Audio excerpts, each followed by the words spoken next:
मेरे द्वारा संसद में शून्यकाल के दौरान उठाए गए विषय के ऊपर संज्ञान लेकर भारत के यशस्वी प्रधानमंत्री नरेंद्र भाई मोदी जी ने तथा भारत के वन, पर्यावरण एवं प्रदूषण नियंत्रण मंत्री आदरणीय भूपेंद्र जी यादव जी ने भारतवर्ष के करोड़ों शिल्पकारों, विश्वकर्मा वंशियों का हित साधन तो किया ही भी है, बहुत से गरीबों को एक राहत प्रदान की है।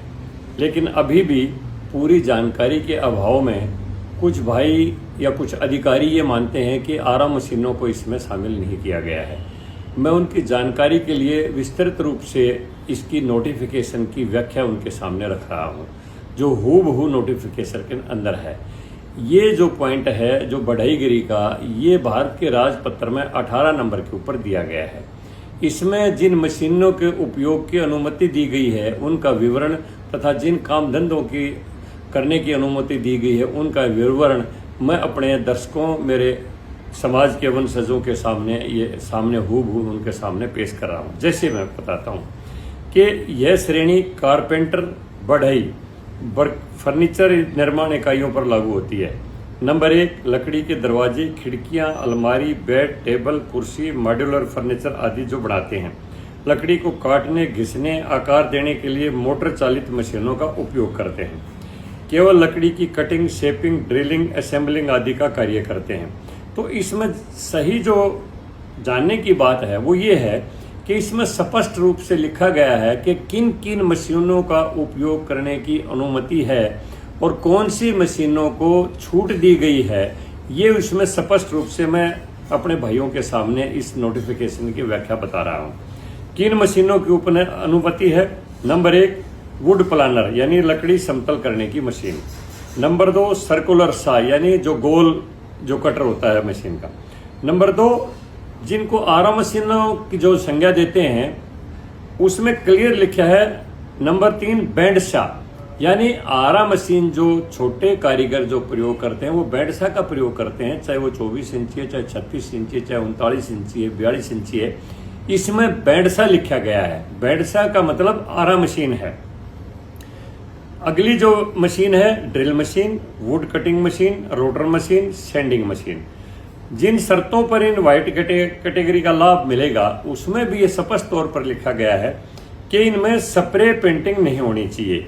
यूनिट में स्प्रे गन से पेंट या पीयू पॉलिश पेंट या अन्य स्प्रे कोटिंग की जाती है, उस पर यह छूट लागू नहीं होगी। आगे शॉ मिल यानी आरा मशीन का उन्होंने पूरी तरह से विश्लेषण दिया है। शॉ मिल किसे कहते हैं और बैंडसा किसे कहते हैं, कुछ भाई इसी भ्रांति के अंदर जो है ना, या कुछ अधिकारी इसको नासमझी के कारण छोटे बैंडसा के जो मालिक हैं उनके ऊपर भी ये नियम लागू कर देते हैं।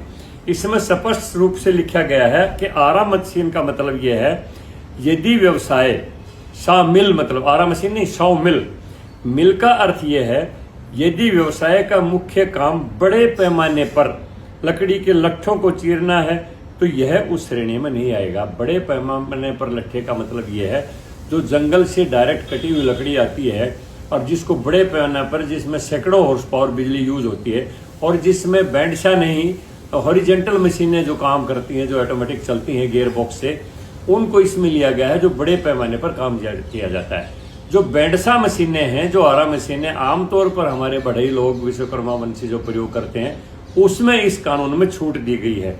और इसमें लाभ क्या मिलेगा ऐसी इकाइयों को, ये भी आगे पूरी तरह से स्पष्ट किया गया है। इस अधिसूचना के अनुसार कंसेंट टू एस्टेब्लिश सीटी यानी कोई भी आप काम करेंगे तो उसमें पूर्व अनुमति लेने की आवश्यकता नहीं है। और दूसरी बात है कंसेंट टू ऑपरेट यानी सीटीओ, उस काम को चालू रखने के लिए भी किसी से अनुमति लेने की जरूरत नहीं है क्योंकि इन्हें व्हाइट कैटेगरी इंडस्ट्री माना गया है। तो इसमें स्पष्ट रूप से जो बैंडसा लिखा गया है, बैंडसा को ही साधारण भाषा में आरा मशीन बोलते हैं। ये आरा मिल नहीं है, ये आरा मशीन है। आरा मिल उसको कहते हैं जिसमें स्पष्ट रूप से व्याख्या की है कि जो बड़े पैमाने पर लकड़ी के लट्ठों को चीर के उससे माल तैयार करते हैं, उसका मतलब है शॉ मिल। तो ये आरा मशीनों को इसके पूरी तरह से बैंडसा जिन्होंने लगा रखे हैं भाइयों ने, इसमें पूरी तरह से छूट दी गई है। अधिकारी भी इस बात को अच्छी तरह से इस व्याख्या को समझ ले, मेरा उनसे यह अनुरोध है। और जिन भाइयों के पास भी नए कोई नोटिस आते हैं वो इस पूरी तरह से इस नोटिफिकेशन की पूरी व्याख्या को पढ़ लें।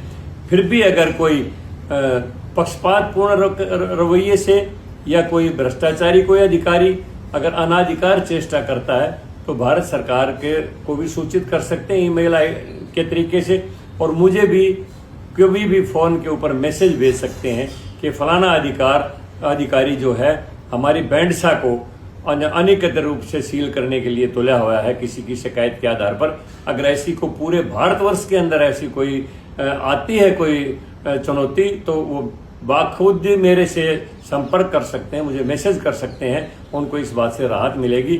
मैं पुनः प्रधानमंत्री जी का और भारत के वन पर्यावरण प्रदूषण नियंत्रण मंत्री जी का बहुत ही बहुत धन्यवाद करता हूं कि उन्होंने देश के करोड़ों विश्वकर्मा, करोड़ों शिल्पकारों, छोटे कारीगरों को बहुत बड़ी राहत प्रदान की है।